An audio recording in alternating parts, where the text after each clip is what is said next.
it's a lovely day. Are we ready to do battle? I'm not sure I'm ready for battle. Okay. Okay. Painting, maybe. Yeah. Shake a tin of paint. I will shake a tin of paint.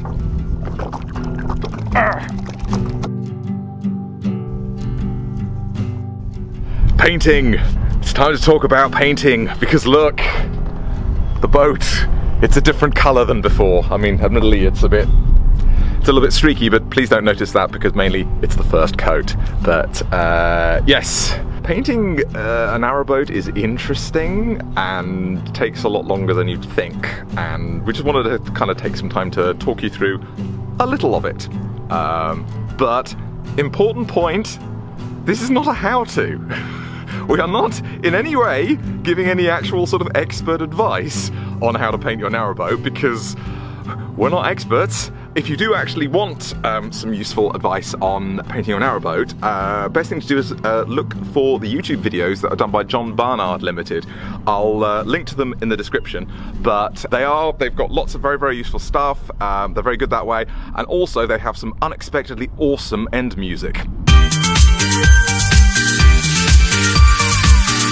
Now, the types of paint we've been using have been interesting and excitingly pungent. Up until recently, we've been doing most of it with yacht primer, which is grey and thick and sludgy, and basically every single time you use this kind of paint, you always have to shake it a lot. Preferably shaking your booty at the same time, because it has a tendency to settle. We particularly found this with the first tin that we used because I think we kind of left it in the sun for a little bit longer than necessarily we should have, and yeah, we just ended up with this incredible sort of layer of sludge down here that took a lot of stirring to actually get working. After yacht primer, we have the undercoat, or as it is known here on the international paint tins, pre-coat. That's what we're working with at the moment. That's what this white is, and it's thinner, which theoretically should make it easier to handle, but actually means that, particularly if it's windy, it just goes everywhere. We're going to be using two types of this. There's the white and there's the grey, because there's like different colours that we're actually aiming for. And finally, we've only got small tins of it at the moment, but we have the top coat, or as it is known in international terms, top black. This one is rustic red. This is one of the colours that we are going to be using on our boat. Ooh. Here we go. This is horrible. Yeah. Oh. Sorry, I don't know how quickly it's going to dry when it's thin like this. Yeah, because the principle is you put the roller on and then you use the brush to distribute it and make it look beautiful, except it's the first coat of undercoat, so it's going to look a bit crap. Got a drip. Oh, damn it. Yes, this is the other thing you got to do. You got to look out for drips. Oh, drips, drips. This is part of the whole task of being brush man, is that you just got to keep an eye out for the drips and make sure that you actually tackle them. So, painting takes a long time. Well, it's taken us a long time. Well, yes, all right. Well, it's taken us a long time. Because we actually, God, I don't know exactly when we started. I think it may have been May or something. It's just, we've done like little bits here and there, but it's very easy to get distracted and it's very easy to have other things to do. It's more the weather. Yes, and the weather. You know, we waited until the spring. We thought like the minute that the spring hit and the weather improved, particularly like sunny days would be great for sort of painting the boat. It turns out sunny days are not always great for painting the boat, particularly once it got into summer, because, I mean, probably, you know, if you've painted a house, you know, I'd never painted anything outside it before, so I didn't know about these things. But if you've painted a house, you may have sort of experienced the joys of attempting to paint something that's outside when it's hot. But yeah, paint dries quicker, and also, of course, it's a metal boat. So particularly on some of the really, really hot days that we had this summer, there were days when we just couldn't do anything. I mean, there were a couple of days where we did actually attempt to paint, and it was it was hard work, because I mean, painting is hard work anyway, and when the sun is blaring down on you, it just gets harder. And it doesn't help the fact that all these surfaces, everything, okay, everything you see on the boat has to be painted 6 times. And also has Well, it's normally more than that. Well, yeah, it can be a minimum of 6. Minimum of 6.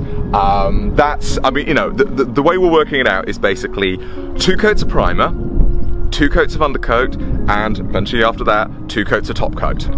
If you're going from bare metal, it's supposed to be 4 coats of primer. Yes. We were not going from bare metal, thankfully. We had I believe it was epoxy primer that had been put on by the boat builders to sort of protect it, at least until we could get some sort of proper primer on it. That was the theory. But yes, the weather has turned out to be really tricky, because it turns out what you want for painting is overcast but warm and dry. That's pretty much the perfect painting weather, and we haven't had many days like that, really.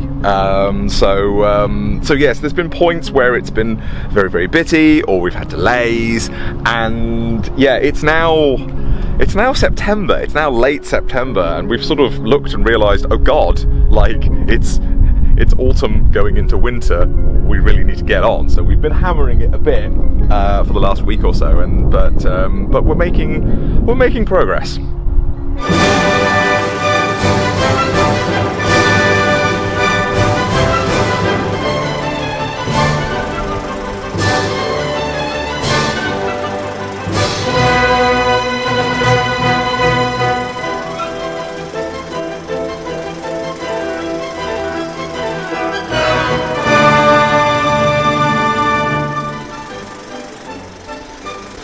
Painting, come on, painting. Talk me through it. Tell me exciting things about painting.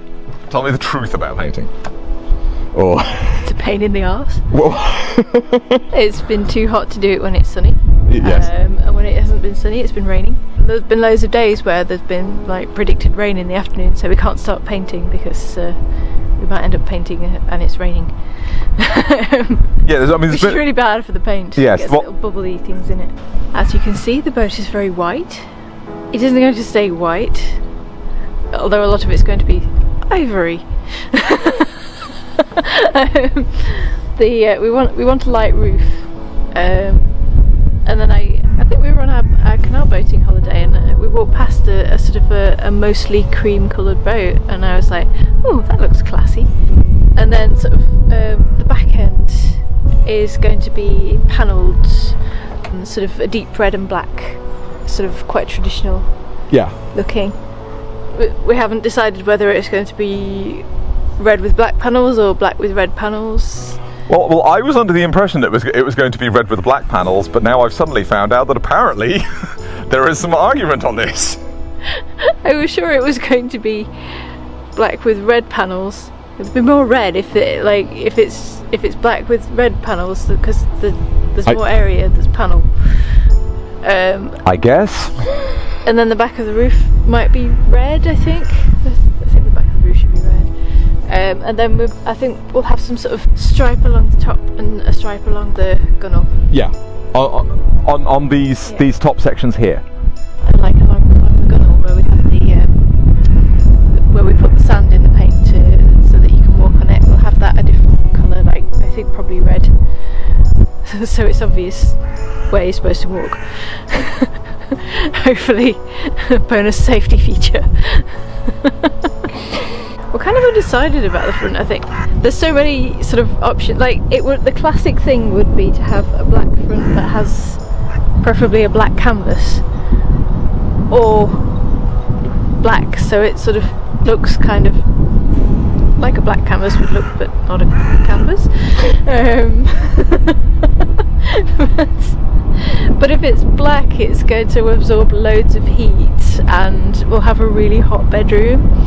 So it may well be white it kind of I think it's going to depend how we feel about it once we've got the undercoat on and we're looking at it and going, that's very white, or whatever. I guess that's the thing about colour schemes, is that, you know, we have a colour scheme, but it's a work in progress. It may evolve as we sort of, you know, put stuff on and go, oh, that's alright, or that's a bit much.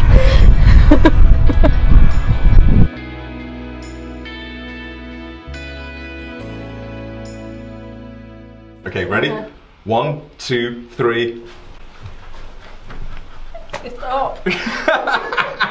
Ow, my neck. Oh, you're right. No. It's fine. It's fine. Yeah.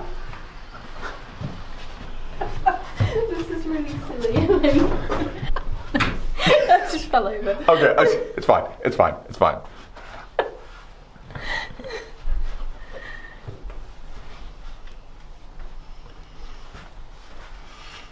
You're not convinced, are you?